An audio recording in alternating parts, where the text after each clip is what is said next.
13 horas. Este programa é um oferecimento do Clube da Fraternidade, que mantém a emissora no ar. No ar, debate na Rio.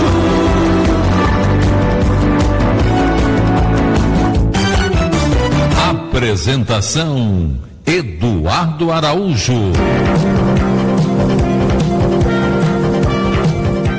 Olá, prezado ouvinte da Rádio Rio de Janeiro. Está entrando no ar o programa Debate na Rio, jornalismo espírita interativo no ar. Você pode ligar, participar do nosso programa. O telefone é o 3386-1400, 3386-1400. A Sheilinha voltou de férias, ela que vai atender vocês.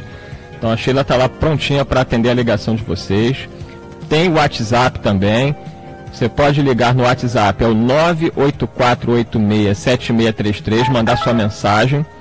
E você, internauta, pode ouvir e assistir o nosso programa em tempo real no Brasil e no mundo em www.radioriodejaneiro.am.br. Quem está colocando esses sons aí para você é o Michel, que está na técnica. E o nosso tema de hoje... lembrar, claro, você do Facebook também aí, que já tá, o pessoal já está aqui no Facebook. Facebook pode não só ouvir, ver o programa, como interagir de uma forma até muito fácil. Você pode curtir, comentar e compartilhar. E compartilhando o nosso programa, você está auxiliando para que esse programa chegue a outras muitas pessoas. Então, vai lá no seu Facebook, compartilhe o programa e possibilite que outras pessoas tenham acesso a esses conteúdos doutrinários que o nosso programa proporciona. E o tema de hoje, o conteúdo doutrinário a ser analisado hoje, é a questão do adultério. Questão esta complexa, questões que envolvem muitas variáveis, nós vamos ver isso aqui hoje. E nós vamos tentar entender, né, o que motiva o adultério, o que faz uma pessoa cometer o adultério. A gente vai tentar ampliar a visão do adultério. E para isso, para servir de base para a gente, vamos pegar um texto do livro Pão Nosso, do médium Chico Xavier, pelo Espírito Emmanuel, no seu capítulo 85. O título é E o Adúltero? Então vamos ver aí porque Emmanuel vai citar um trecho bíblico muito conhecido, muito comentado, mas que deve ser compreendido de uma forma mais profunda, né? Dentro da visão que o Espiritismo proporciona do tema. Porque todos podem avaliar a questão do adultério, mas a doutrina espírita ela vai avaliar por um enfoque que vai além do enfoque humano, material do fato, e sim a questão espiritual. Diz aí o Espírito Emmanuel no livro Pão Nosso. Cita Jesus, está lá uma passagem que está em João, capítulo 8, versículo 4. E pondo-a no meio, disseram-lhe: Mestre, esta mulher foi apanhada no próprio ato adulterando. Então o Emmanuel está citando aí uma passagem em João 8:4, em que é a famosa passagem da mulher adúltera, que foi apresentada em praça pública para ser lapidada, apedrejada por ter sido pega em flagrante de adultério. E aí o Emmanuel comenta essa passagem. O caso da pecadora, apresentada pela multidão a Jesus, envolve considerações muito significativas, referentemente ao impulso do homem para ver o mal nos semelhantes, sem enxergá-lo em si mesmo. Entre as reflexões que a narrativa sugere, identificamos a do errôneo conceito de adultério unilateral. Se a infeliz fora encontrada em pleno delito, onde se recolher o adúltero, que não foi trazido a julgamento pelo cuidado popular, seria ela a única responsável? Se existia uma chaga no organismo coletivo, requisitando intervenção a fim de ser extirpada, em que furna se ocultava aquele que ajudava a fazê-la?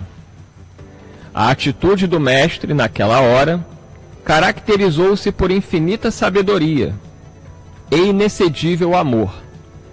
Jesus não podia centralizar o peso da culpa na mulher desventurada, e deixando perceber o erro geral, indagou dos que se achavam sem pecado.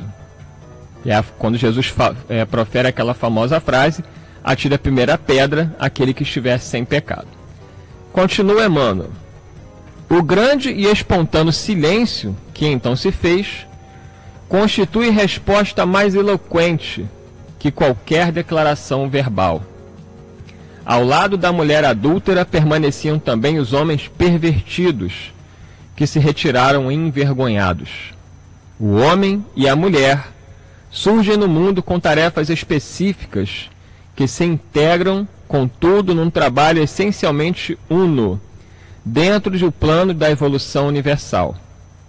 No capítulo das experiências inferiores, um não cai sem o outro, porque a ambos foi concedido igual ensejo de santificar. Se as mulheres desviadas da elevada missão que lhes cabe prosseguem sob a triste destaque no caminho social, é que os adúlteros continuam ausentes da hora do juízo, tanto quanto no momento da célebre sugestão de Jesus. Então isso aí é no livro Pão Nosso, do médium Francisco Cândido Xavier, pelo Espírito Emmanuel. E para comentar não somente o texto, como a pergunta da produção do programa, qual a visão espírita do adultério, nós temos aqui os nossos debatedores. À minha direita está a Maria de Fátima Miranda, à minha esquerda aqui está o Nelson Tavares e o Antônio de Pádua Barbosa. Então vamos começar pela Miranda. Miranda, qual a visão espírita do adultério? Seja bem-vindo. Muita paz.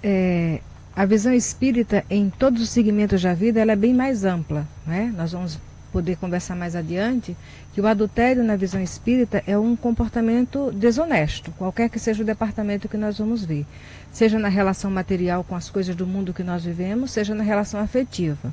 Agora, não podemos esquecer que quando há falência no compromisso junto à família, a responsabilidade é de todo o grupo familiar, ainda que não tenha sido ações de pronto nessa encarnação. Mas nos devemos uns aos outros, né? Família na Terra é um laboratório divino, então todos nós de alguma forma estamos comprometidos, direta ou indiretamente, em qualquer situação de falência moral no grupo familiar.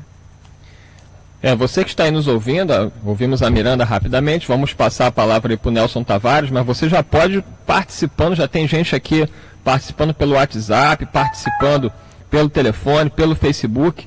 É interessante até você, prezado ouvinte, numa questão mais específica, dizer o seguinte para a gente. Em relação específica à questão do adultério, da traição num relacionamento, você se sente capacitado a perdoar um adultério, perdoar uma traição? Então é uma pergunta interessante para que você possa interagir com a gente aí pelos nossos canais, que é o Facebook, o telefone, pelo próprio site da rádio e pelo WhatsApp. Nelson Tavares, qual a visão espírita do adultério? Boa tarde a todos, sejam todos muito bem-vindos aqui à Rádio Rio de Janeiro, para a gente poder ter a oportunidade de discutir um tema tão importante. Eduardo, a doutrina espírita não faz a priori nenhuma crítica à conduta humana, quer dizer, a conduta humana em si é neutra. Agora, a maneira como essa conduta vai se direcionar em determinadas situações, isso pode constituir sim objeto de crítica. Não de reprimenda, porque a doutrina não trabalha especificamente com a condenação de condutas, mas com a compreensão e com o encaminhamento de como essas condutas podem se tornar cada vez mais saudáveis. O grande choque que existe tem a ver com o embate entre a norma e o impulso. Pela norma, não só apenas a norma legal, mas também a norma de conduta social, o adultério é um equívoco, disso ninguém pode discordar. Mas a maneira como o ser humano lida com o impulso que o leva ao adultério é uma questão que Joana de Ângeles vai refletir como sendo algo necessário para o encaminhamento de uma vida melhor. Joana de Ângeles chega num determinado momento a refletir que se o indivíduo que por questões estéticas ou de saúde entende que precisa fazer dieta e ele assim decide, isso não significa que ele não vai, por exemplo, sentir fome durante o período que ele entende que a dieta é necessária. A dieta é uma escolha, a fome é um impulso. Como eu lido com o impulso diante de escolhas? É isso que o espírita precisa refletir quando vai tratar do adultério. A que eu vou dar aso? Aquilo que eu sei que é o melhor ou aquilo que o meu impulso me provoca a realizar? Agora vamos ouvir o nosso companheiro Antônio de Pádua Barbosa. Antônio de Pádua, qual a visão espírita aí da questão sobre o adultério? Bem, uma boa tarde a todos. Veja bem, a visão espírita, no meu modo de ver, atua em dois campos. Como em qualquer atitude que nós façamos ou da qual sejamos vítima, a doutrina procura agir no momento, com o consolo, com a condescendência, com a misericórdia. Quando nós somos agredidos, ela age assim, visando nos esclarecer que precisamos passar por aquele momento, nos tem todo o ensinamento da doutrina mostrando isso, mas também na hora que nós somos os agressores, mostrando-se condescendente até certo ponto com as nossas ações, nos mostramos que nós somos ainda espíritos que estamos em evolução. Então não podemos atirar pedra contra nós mesmos. E o outro ponto que eu vejo que a doutrina atua é com relação ao futuro. Ela procura nos dar esperança de que, por nós termos um objetivo, que é nos tornarmos seres puros, angélicos, adentradores do reino de Deus, nós vamos ficar lá puros de coração. Então, é aí que é o foco da doutrina. Para o presente, o consolo e o perdão, a complacência. E para o futuro, a esperança.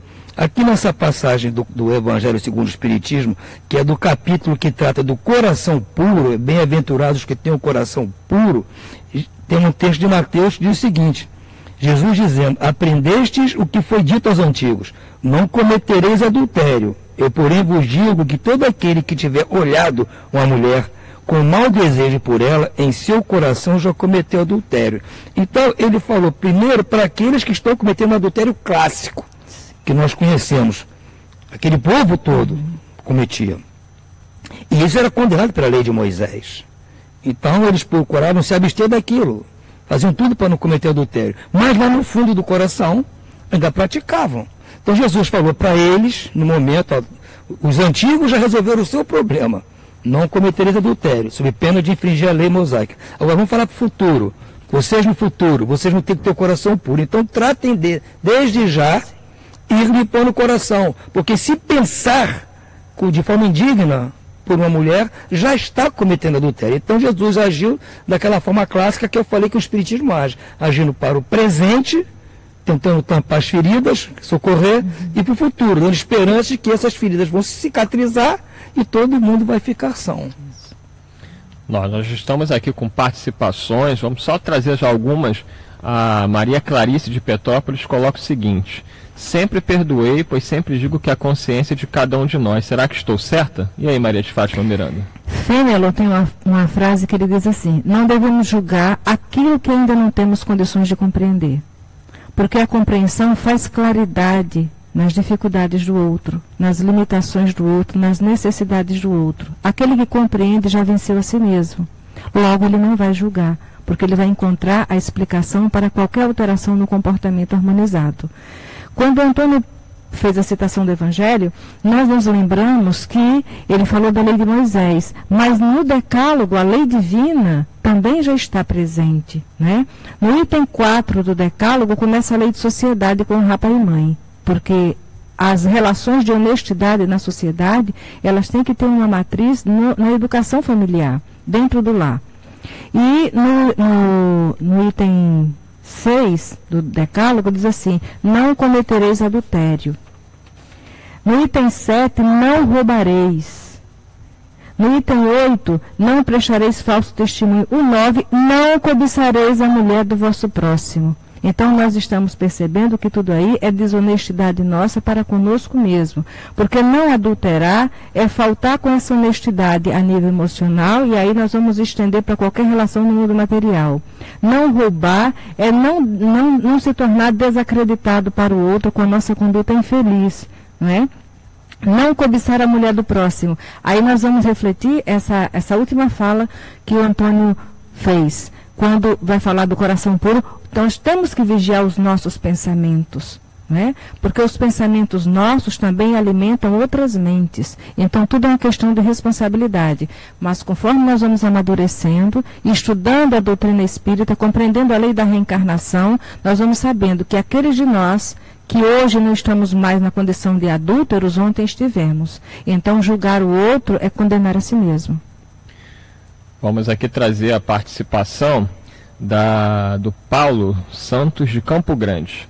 Ele vai colocar o seguinte, Nelson: quais as consequências espirituais do adultério, né? Porque nós temos as consequências até legais da nossa legislação em relação ao adultério, né? Como é que se lida com isso? E espiritualmente, como é que fica?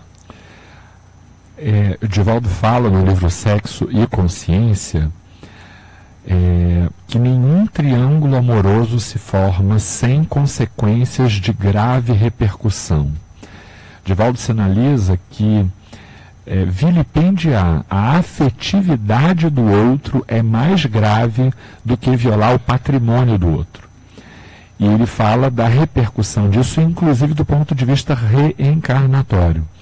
Ele conta neste livro diversas ocorrências, vamos chamar de processos obsessivos, que decorrem desses triângulos amorosos. E não raro, é muito comum que casais ou pares, né, que praticaram a traição em face de um outro, recebam esse outro na condição de filho. Ele conta diversos casos no livro Sexo e Consciência dessa hipótese, para que os três, unidos por uma relação afetiva, que é paternidade, maternidade e filiação, possam aprender, os três, a seu modo, a reequilibrar essa energia voltada para o amor. Então, assim, há muitas possibilidades, mas para ser curtinho, essas são duas delas: a questão da obsessão e a necessidade da busca do reequilíbrio pela filiação num grupo familiar que possa gerar essa oportunidade de contato. O Jorge Luiz do Carmo, aqui pelo Facebook, ele está levantando uma questão já colocada pelo Antônio de Pádua, que é importante a gente detalhar um pouco mais agora, que é a questão do pensamento.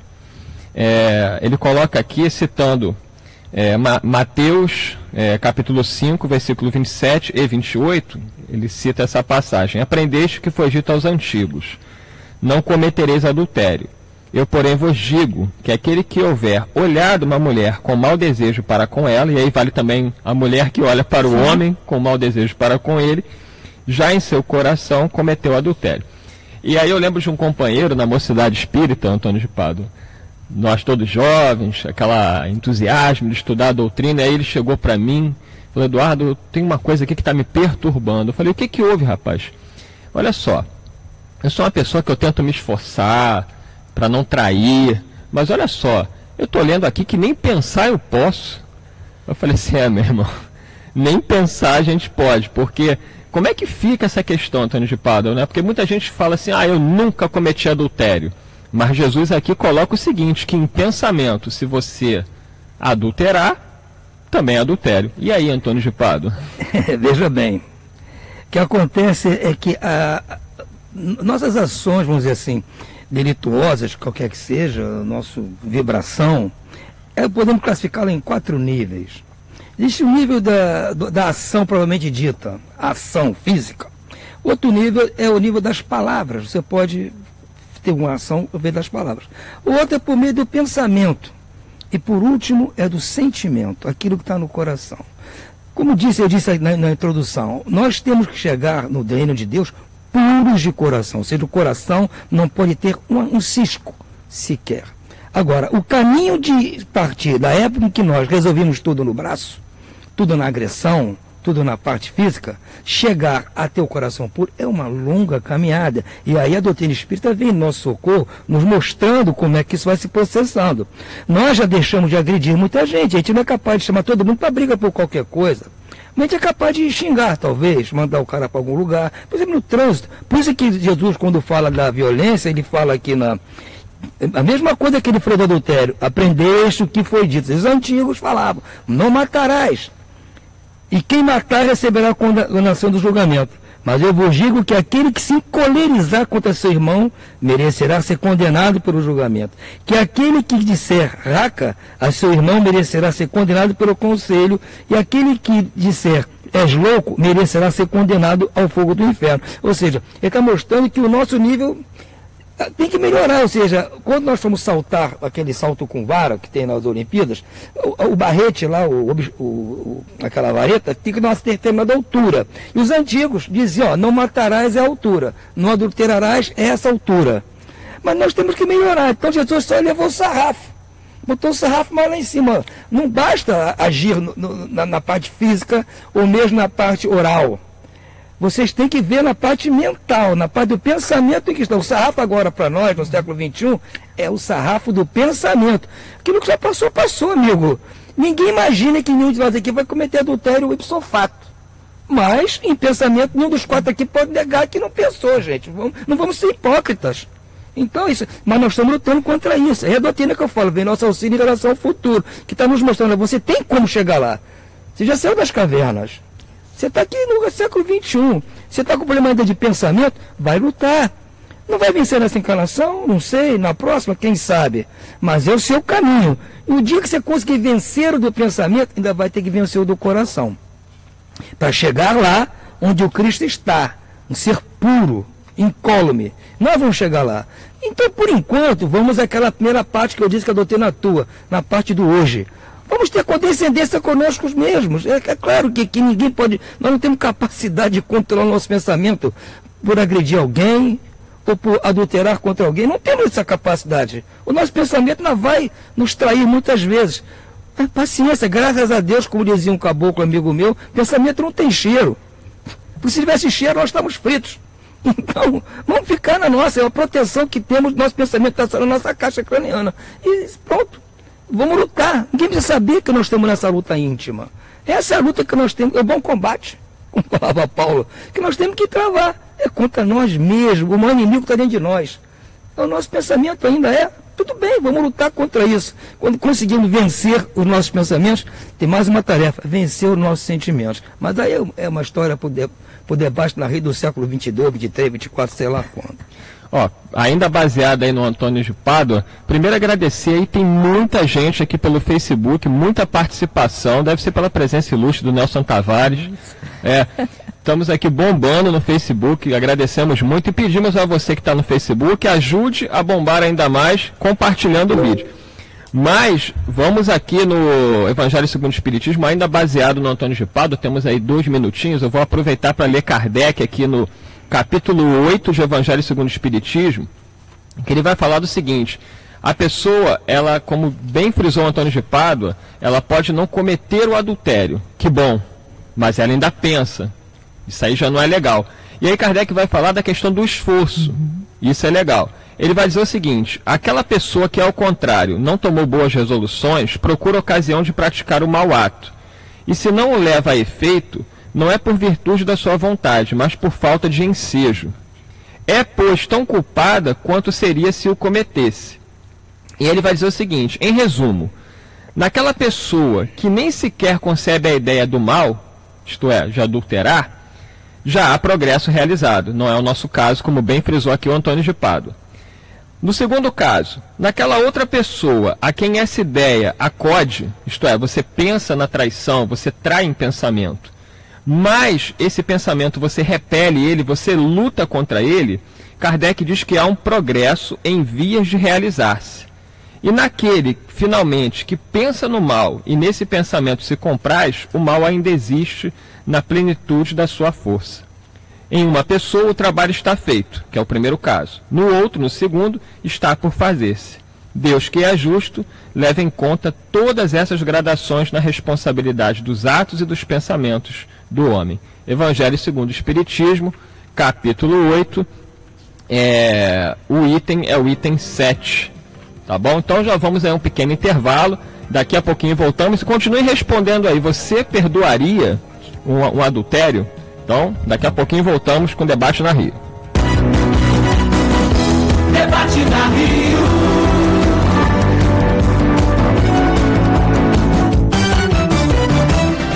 Este programa programa é um oferecimento dos mantenedores do Clube da Fraternidade. Rádio Rio de Janeiro, construindo um mundo melhor. Toda quarta-feira, às 14h, acompanhe o programa Vozes da Casa de Francisco Acolhimento, levada ao ar pela instituição espírita que presta um serviço de hóspede e atua em parceria com o Instituto Nacional do Câncer, INCA. É destinada à hospedagem e amparo de pacientes oncológicos em cuidados paliativos, sem possibilidade de cura física. A apresentação de Eduardo Sutini. Se você é participante do Clube da Fraternidade da Rádio Rio de Janeiro e não receber o boleto bancário até o dia 10 de cada mês para realizar a sua contribuição mensal, entre em contato conosco para que possamos enviar uma segunda via do boleto.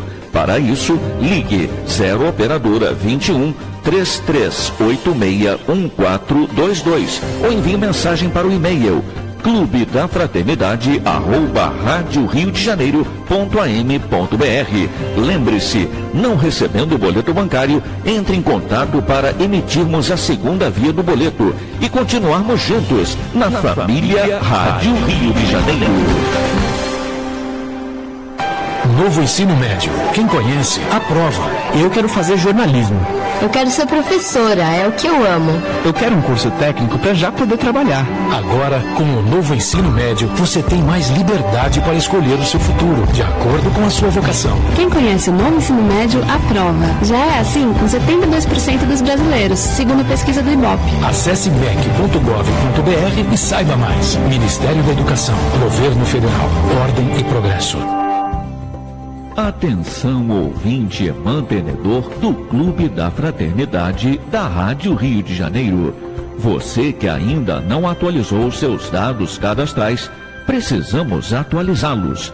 Para isso, envie preferencialmente seus dados para o e-mail clubedafraternidade@radioriodejaneiro.am.br ou ligue para 0 Operadora 21 3386 1404 ou 3386 1422, informando nome conforme cadastrado em seu boleto de contribuição, número do CPF, telefone, endereço completo com CEP, a data de nascimento e o e-mail. A Rádio Rio de Janeiro agradece sua colaboração.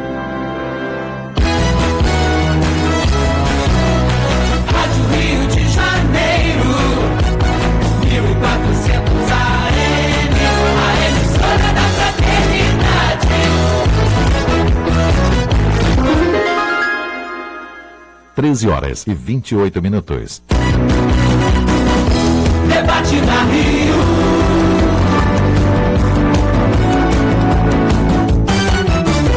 Apresentação: Eduardo Araújo.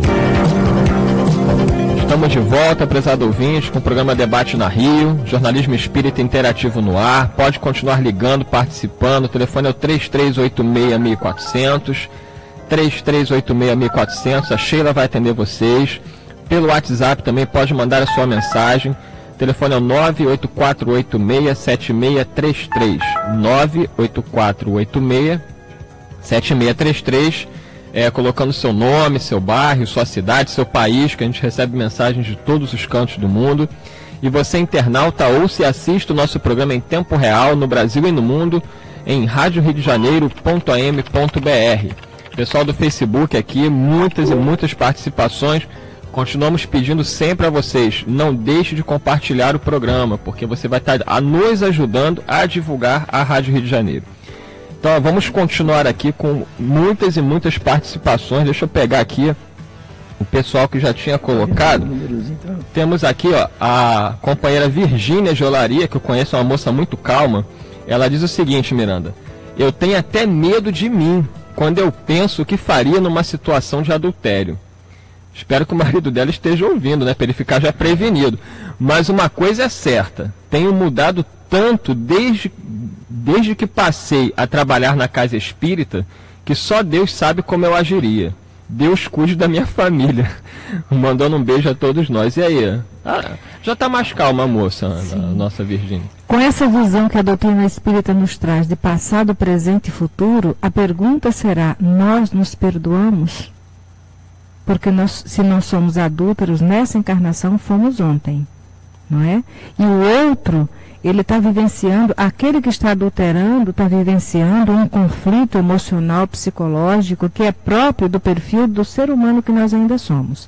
Esse nível de estar além do adultério é aquela condição de humanidade real, que o Antônio de Pádua colocou com outras palavras, que não é o nosso caso ainda. Então é importante que nós reflitamos assim: nós nos perdoamos? Porque se hoje um benfeitor amigo nos colocasse sobre hipnose, numa regressão de memória, e nós fôssemos nos ver ontem, com aquele que hoje está adulterando junto a nós, poderíamos identificar que foi a nossa conduta de ontem que exacerbou nele qualquer situação que trouxe ele no presente para o adultério. Então, em qualquer dúvida, perguntemos a nós mesmos: nós nos perdoaríamos? Para que possamos nos libertar do nosso conflito, libertando o outro, né? E quando Jesus eleva isso ao nível do pensamento, e aí como é que nós vamos fazer? Ouvimos no atendimento fraterno uma senhora, aproximadamente uns 50, 60 anos, dizendo que saiu de casa à tarde para comprar o pão para a família fazer o café da tarde. E no meio do caminho ela olhou para uma determinada pessoa e vieram os pensamentos mais gritantes a nível de comprometimento moral nessa área do sentimento, do sexo. E ela parou, meu Deus, o que é isso? Ela falou: Miranda, quando eu pensei, meu Deus, o que é isso? Imediatamente eu ouvi: a vibração do Cristo sustenta a vida no planeta Terra. Aquilo foi bastante para me tirar daquela sintonia. Então, esse esforço, como é que nós vamos empreender? Buscando substituir um pensamento de assédio em qualquer área desse tipo por um pensamento são, não é? Então, a boa leitura, a oração, a boa conversa e o desejo sincero de vencer a si mesmo. Vamos aqui trazendo questões complexas aqui, ó. A Naira Alexandre pelo Facebook e também pelo WhatsApp aqui. Deixa eu ver se ela se identificou. Acho que está aqui em cima. Não, tem uma aqui pelo WhatsApp não identificada. Mas vamos à do Facebook primeiro, ó. Já passei por isto e perdoei, mas confesso que quando me lembro dói muito. E foi pior porque foi com uma grande amiga querida que a tinha como uma irmã. Consegui perdoá-la também de coração, por ela, e desejo sua felicidade. Mas, infelizmente, nossa amizade nunca mais será a mesma. Interessante a questão do perdão, e complementando aqui uma participação do Facebook, colocando assim: não entendo por que o adultério, se não somos obrigados a ficar com uma pessoa que não desejamos mais. Não é mais fácil separar e não trair? E aí ela termina dizendo aqui: difícil voltar a confiar. Estou tentando permanecer com a família, pois temos um filho e uma filha que um dia nos comprometemos em formar, mas é difícil. Como é que fica, Nelson, essa questão, né? Eu perdoo, mas não quero ver mais, ou eu perdoo e estou com ele só por causa dos filhos. É difícil, né? Mas é natural. Tem uma fala de Hermance Dufour que eu acho que ajuda a Naira a entender isso. Naira, perdoar não significa esquecer, aliás, não deve ser esquecer. Aquele que esquece se põe vulnerável para viver a mesma situação mais adiante. Perdoar significa não ter comprometimentos num laço de ódio, rancor ou qualquer sentimento no campo negativo. Eu posso perfeitamente perdoar, mas não desejar continuar uma relação social ou afetiva com essa pessoa. O que, na verdade, determina o perdão é a maneira como eu ainda projeto para essa pessoa o meu sentimento.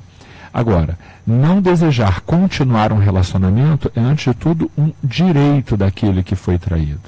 Também é importante lembrar que se a cada momento que a gente tiver uma conduta equivocada de um companheiro, a gente mudar de relacionamento, buscar novas amizades, a gente vai viver a vida inteira em busca de alguma coisa que não vai chegar.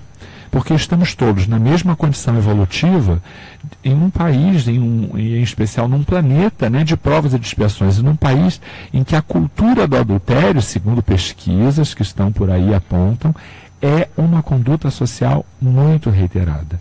Isso significa que é necessário resolver em alguns momentos, fazer o perdão absoluto, o perdão do esquecimento e o perdão da superação. Isso ajuda a construir também relacionamentos mais duradouros. O limite e a necessidade, cada um vai fazer segundo a sua própria reflexão. É isso aí, temos aqui outras participações, deixa eu vendo aqui. A Glória Regina de Petrópolis. Conhecendo a minha natureza, eu não perdoaria o adultério, pois não adiantaria a boca dizer que sim e o coração dizer que não. E aí, Antônio de Pádua Barbosa? Eu já disse aqui, o coração ainda é um terreno muito complicado com o qual a gente lidar.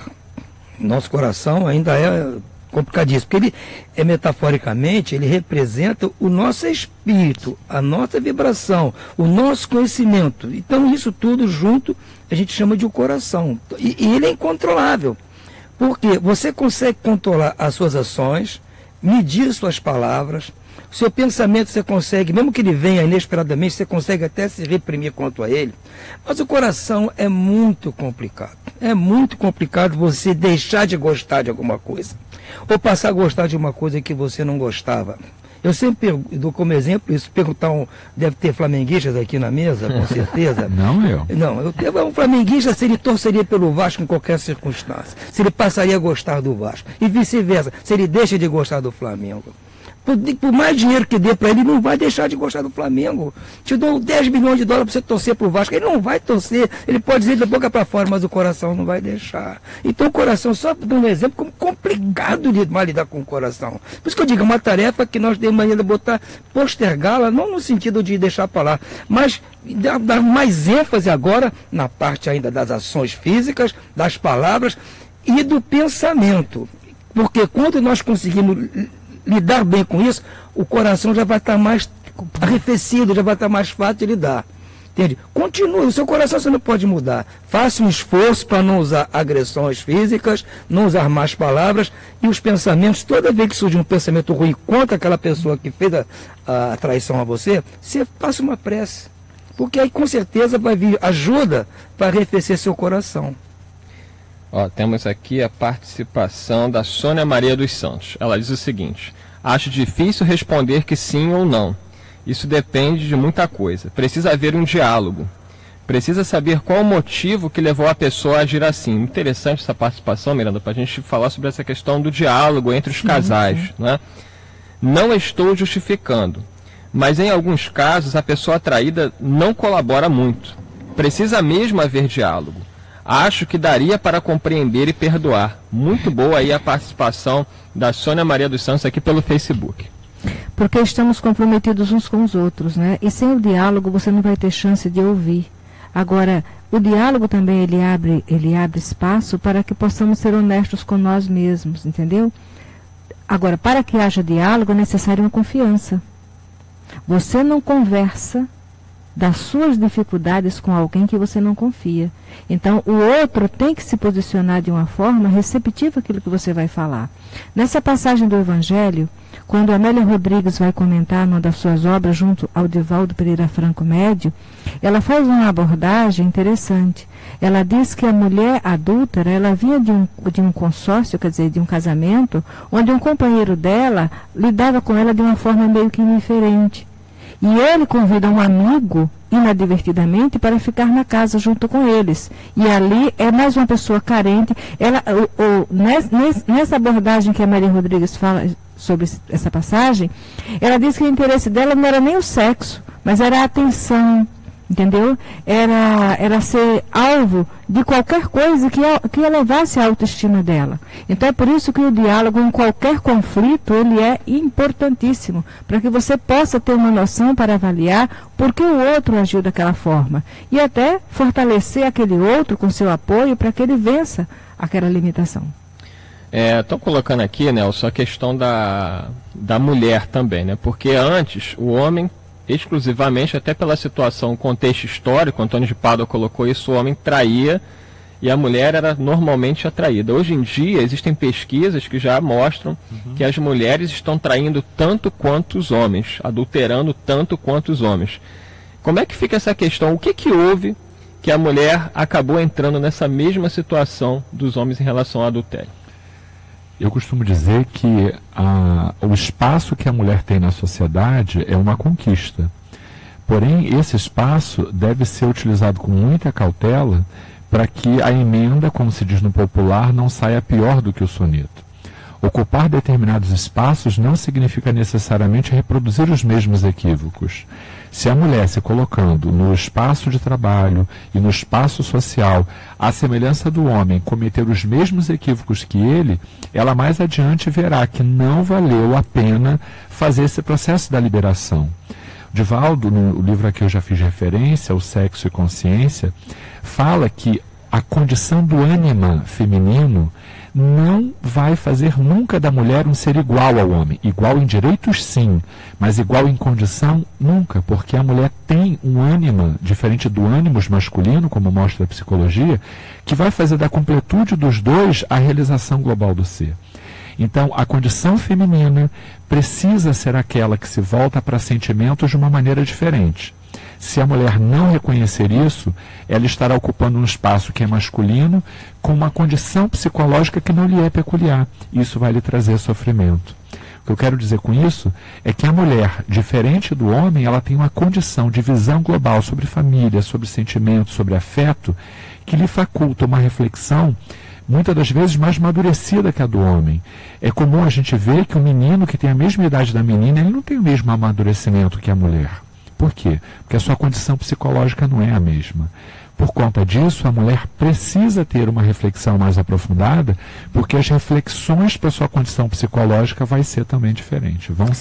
Um detalhe nessa abordagem do Nelson. Quando os espíritos nos explicam nessa área, eles nos levam a essa conclusão, que desejando igualar-se ao homem, a mulher tenta imitá-lo na parte que é mais rebaixada, que é a leviandade, o descompromisso. Não é que o homem não tem o valor. Não, homens e mulheres são espíritos em evolução, conquistando lições para a vida eterna. Mas essa igualdade de valores a nível moral, psicológico, a mulher tenta igualar-se ao homem por fora naquilo que ele apresenta ainda de deficitário. Entendeu? Mas não é que todos os homens sejam levianos, mas nessa corrida ou vai na lei de vingança, né? Querendo se vingar porque foi traída, traindo também, e com isso ela se rebaixa, nivelando-se aquilo que o homem ainda apresenta de mais inferior. Não estou aqui dizendo que o homem é inferior à mulher, mas o comportamento leviano do machista. Ó, estamos aqui com a Ivone de Jacarepaguá pelo WhatsApp. Ela diz: programa como sempre maravilhoso, muito obrigado. Os participantes da mesa são claros, diretos, têm conhecimento da doutrina e falam de maneira que todos entendem, independente do grau cultural e ou religioso. Com isso, mais ouvintes têm suas perguntas respondidas. É muito legal. Ela diz assim: não se demoram respondendo. Legal, porque mais pessoas. Muito obrigado, é importante a sua participação. E a dica. Deixa eu ver, vamos ver aqui, tem muita gente. Eu peço até perdão a vocês porque não dá para atender a todos. Meu pai traiu minha mãe depois de 25 anos de casado. Minha mãe perdoou. Assim, diz ela, eu nunca perdoei. Acho muita coisa errada, né? Não dá para engolir. Ela já desencarnou. Mas eu nunca o perdoei. É a Márcia Jolaria. Essa questão também é interessante, que normalmente a mulher ela tem uma capacidade maior de perdoar. Eu vejo que quando os homens, no próprio consultório, né, como psicólogo, eu observo o seguinte: a mulher lida com o adultério de uma maneira e o homem lida de outra forma completamente diferente. O homem, quando descobre uma traição, é como se um terremoto abalasse completamente a vida dele. O instinto maternal contribui muito. Por que isso, Antônio de Pádua? É um preconceito dos homens? Quer dizer, a mulher tem que perdoar. Agora, o homem, quando é traído, ele não quer perdoar. Como é que fica isso? Veja bem, a mulher convive com essa situação desde Adão e Eva. O tanto é que por que só adúltera estava sendo julgada lá? Você não viu o texto do Emmanuel falando e o adúltero? Porque a tradição da sociedade, dessa relação entre macho e fêmea, é muito desigual para a mulher, sempre foi muito desigual para a mulher. Agora que está começando a se equilibrar, como você mesmo falou na resposta anterior. Então é muito natural que elas saibam lidar, porque era lida bem ou vai ser trocada. Você vai para o túmulo. A solução antigamente era essa. Se a mulher não aceitasse a traição do homem, ela ia para o túmulo. Essa mulher escapou de ser pedrejada porque traiu. Entendeu? Então, se a mulher não... Há sociedades até hoje que ainda tem a poligamia.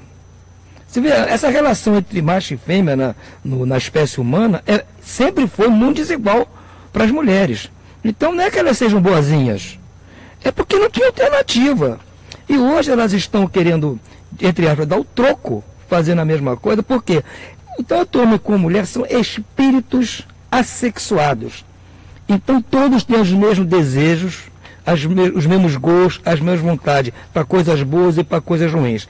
Quando nascia num corpo feminino, a sociedade impunha uma força tão grande contra que impedia até de pecar, digamos assim.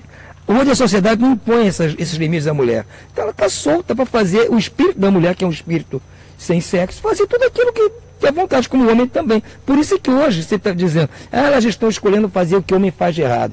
Porque elas são espíritos, como o homem é espírito, e o espírito faz coisa errada. O corpo feminino impedia dela fazer. Isso era uma graça para a mulher. Hoje ela perdeu, agora ela tem que mostrar quem ela é mesmo. E só que elas realmente suplantarem isso, vão se tornar puras, como o homem vai se tornar puro também. Ó, temos aqui uma participação muito interessante, é da Marcélia de Luca. Ela diz o seguinte pelo Facebook: como fica a questão do adultério quando um dos cônjuges já não ama mais o seu parceiro e, tentando promover a separação, é manipulado pelo outro cônjuge a manter o casamento pela existência dos filhos, né, quando tem filhos nessa relação, a exemplo do que ocorre na alienação parental após a separação? Como é que fica essa pressão que é feita às vezes por um dos cônjuges, que a gente não pode se separar porque a gente tem um filho, e aí o outro cônjuge, se sentindo pressionado, acaba achando o seguinte: eu fico, mas eu vou adulterar, eu vou ter outros relacionamentos fora do casamento, eu vou ficar só pelos meus filhos, mas em termos de relação sexual eu vou buscar fora de casa. E aí, Miranda? Jesus, ele diz que por conta da dureza do nosso coração é que Moisés abriu o caminho para o divórcio, não é? E essa mesma dureza de coração é a mesma fragilidade emocional psicológica que faz com que a mulher se torne prisioneira de si mesma, impondo ao outro uma presença que ele já não deseja. Então, seria mais construtivo que a amizade brotasse ali de alguma forma, até para a saúde mental e emocional dos filhos. Mas é uma situação muito pessoal. Cada família traz as suas marcas e as suas necessidades. Não dá para nós generalizarmos ou impor qualquer que seja a conduta e a escolha do outro. O que nós podemos ver é o seguinte: se aquela criatura já não deseja mais a minha presença, olha, ninguém gosta de a rejeição. Ninguém gosta de se sentir rejeitado, mas é importante que aí brote a autoestima, a nível de valorizar a si mesmo, se dá a oportunidade de seguir adiante e conquistar a felicidade. Vamos aqui, Nelson, uma questão que é importante a gente falar, tá? A questão 701 de O Livro dos Espíritos, que é sobre a poligamia. Kardec perguntou o seguinte: qual das duas, a poligamia ou a monogamia, é mais conforme à lei da natureza? A poligamia, respondem os espíritos, é lei humana, cuja abolição marca um progresso social. O casamento, segundo as vistas de Deus, tem que se fundar na afeição dos seres que se unem. Na poligamia, não há afeição real, há apenas sensualidade. Então nós vemos que existem países que é permitido, né, ao homem, que é a questão que o Antônio de Pádua tinha colocado, uma sociedade machista, do homem ter várias mulheres. O contrário não. E algumas pessoas dentro da nossa sociedade, onde isso não é legalmente permitido, também acontece isso. Como é que a gente pode entender a questão da poligamia nesses casos aí? O direito tem hoje no Brasil a condição do poliamor, que é uma discussão sobre a situação de família dessas uniões entre várias pessoas. E não há nenhum impedimento para que haja mais de uma mulher junto com um único homem ou o contrário. Porém, o Livro dos Espíritos sinaliza com a propriedade que lhe é peculiar que a monogamia constitui sim uma evolução da condição espiritual. A expressão "a carne é fraca", que aponta para a ideia de que esse impulso sexual é uma condição do corpo, é um equívoco. A gente já falou aqui disso hoje. Isso é uma condição do espírito. E como a gente trabalha para um progresso sempre adiante, né, esse progresso é irrefreável, a a gente não pode ignorar que essas tentativas de fazer do núcleo familiar um espaço de união de várias pessoas, isso vai na contramão da evolução que a gente busca. A família precisa ser protegida sem preconceitos, como uma instituição em que duas pessoas se unem. E sequer importa que sexo essas pessoas têm, mas a ideia de duas pessoas se unirem em torno de um laço, né, familiar, isso é indispensável para a condição de progresso a que faz referência às questões 700 e 701 do Livro dos Espíritos. Agradecer aqui ao Marcos da Piedade, a Maria da Taquara. Maria, o adultério, seja de que forma for, ele é sempre um equívoco, né? Seja entre sogra e genro, primos, enfim, seja como for essa relação, o adultério, o resultado é o mesmo. Agradecer também a Mônica Cristina pelo Facebook, a Poliane Rodrigues, ao Fernando Roma, a Maristela do Nascimento, Luiz Machado, Fábio Guerra, Juliana Caroline, Michele Sander, Heloísa Helena Pereira, a Glorinha Arantes, enfim, muita gente aqui que seria quase que impossível a gente responder a todos. Tem aqui também pelo WhatsApp chegando ainda mensagens, o Eledir do Engenho Novo, muito obrigado, enfim, muita gente mesmo. Lembrando, antes da palavra final aqui dos nossos debatedores, na quinta-feira tem mais Debate na Rio, a gente já está passando o tema com antecedência para vocês, que vai ser sobre a questão da pena de morte. Então, nosso querido Paulo Guedes, quinta-feira, 13h, com Debate na Rio, vai falar sobre pena de morte, um tema extremamente atual. Então, vamos à palavra final aqui, rapidamente. Antônio de Pádua Barbosa, suas considerações finais. Não, eu espero que os ouvintes tenham percebido que a intenção do Cristo, da doutrina espírita, e humildemente aqui, nossa, como talvez explicadores da doutrina, é que vocês percebam que isso é uma luta constante, gente. Se formos vítimas, temos que aprender a lidar com isso, entender, compreender, perdoar quem fez o errado. E se nós formos, no caso, os errados, temos que ter consciência de que é possível parar com essa atitude, fazer toda a força para afastar de si esses pensamentos e essas ações, para que isso não volte a acontecer. Mas também não ficar se recriminando, não atirar pedra em cima de si mesmo. Jesus disse para não atirar pedra nos outros, né? Queria que só fosse sem pecados. Nós não somos sem pecados, mas então não vamos atirar pedra em cima de nós mesmos. Vamos ter mais compreensivos conosco e procurar ajuda dos psicólogos, dos espíritos protetores, para quando estivermos com um problema, podemos resolvê-lo. Nelson Tavares. Bom, em primeiro lugar, depois a gente responde as questões que a gente não conseguiu responder aqui pelo Facebook, tá? E, por fim, queria só dizer o seguinte, o trabalho de renovação de cada um é um trabalho longo e demorado. Cada um de nós que passa pela dificuldade da tentação de trair, ou pela tentação de não aceitar ter sido traído, porque isso também é uma expressão do egoísmo e da vaidade, precisam ser trabalhados de alguma maneira. Que Jesus nos ilumine na busca desses caminhos que tragam o esclarecimento necessário para compreender cada uma das situações que a gente vive, porque nada disso é sem função e razão. Maria de Fátima Miranda. Existem aquelas situações onde o casal ele não é casado legalmente, né, no civil, na igreja, então acha que pode ter essa conduta que não está traindo ninguém porque não está casado legalmente. Mas para os espíritos, dentro da compreensão que Jesus vem nos trazer, o casamento é a palavra empenhada.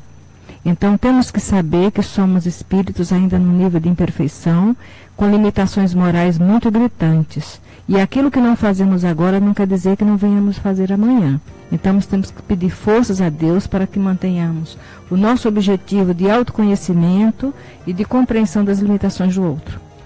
Agradecer aqui a Neida de Nova Iguaçu, ela está parabenizando os convidados, que o programa está maravilhoso e o nível de esclarecimento está 10. Isso aí é o que nós buscamos sempre, né? Levar a doutrina espírita com esclarecimento para todos e conforto, consolação e esperança. Mais uma vez lembrando para vocês, na quinta-feira, um tema maravilhoso, importantíssimo, atualíssimo, que é pena de morte. Então na quinta-feira, o Debate na Rio, com Paulo Guedes, pena de morte. Vocês já vão se preparando aí para mandar bastantes perguntas. para o nosso Paulo Guedes e para os seus debatedores. Mais mensagem entrando aqui, a Lígia do Meyer, ótimo programa, enfim. Poderíamos aqui ficar agradecendo horas porque são muitas participações, mas como disse o Nelson, vamos tentar, pelo menos pelo Facebook, depois responder as perguntas que não deu tempo de falar aqui. Muita paz, até o próximo debate na Rio, se Deus quiser. Debate na Rio.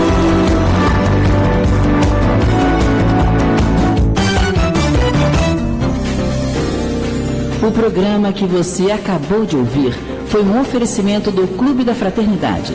Com a sua contribuição,